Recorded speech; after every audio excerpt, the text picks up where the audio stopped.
नमस्कार, मी अर्चना. गावकडच्या रेसिपी या चॅनलवर तुमचं स्वागत.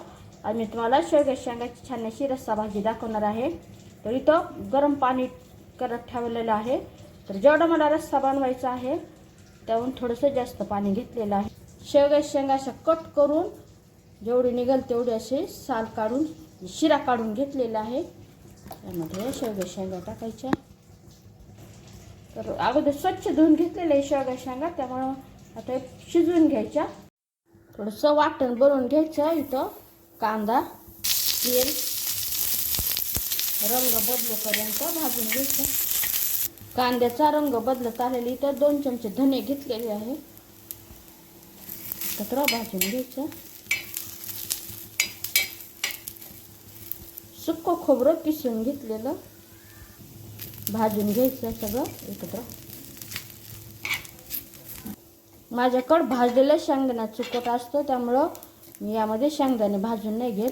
तर तुमच्याकडे जर कूट नसेल तर मग काय करायचं, हे साहित्य भाजताना शेंगदाणे व्यवस्थित त्यामध्ये भाजून घ्यायचे. लसूण ते भाजून झालेले काढून घ्यायचं. तर आता हे थंड झाल्यानंतर अगोदर सुक्क, नंतर किंचितसं पाणी टाकून छान असं वाटण बनवून घ्यायचं. भांड्यामध्ये तेल, ते वाटण्याला पाण्याचा अजिबात वापर केलेला नाही आणि थोडी कोथिंबीर टाकलेली वाटण बनवताना. ते सगळं साहित्य भाजलेलं आहे आणि परतून घ्यायचं. यामध्ये हळद, घरगुती मसाला, काळं तिखट, भाजलेलं शेंगदाण्याचा कूट परतून घ्यायचं. वाटण केलेलं पाणी थोडंसं परतून घेऊ. ते शेंगा शिजून घेतलेला ते पाणी सहित टाकून द्यायचं. गॅसची आच वाढवलेली आहे. चवीनुसार मीठ.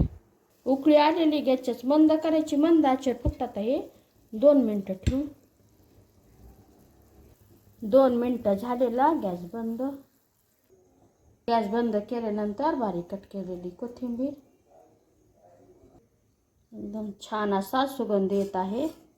नक्की बनवा असं वाटण बनवून, आणि कसं झालं ते मला कमेंटमध्ये सांगा. मस्त अशी ही भाकरीसोबत, चपातीसोबत, भातासोबत खायला भाजी तयार झालेली आहे. रेसिपी आवडली तर व्हिडिओला लाईक करा आणि जे हाईप येतं त्यावरही क्लिक करा.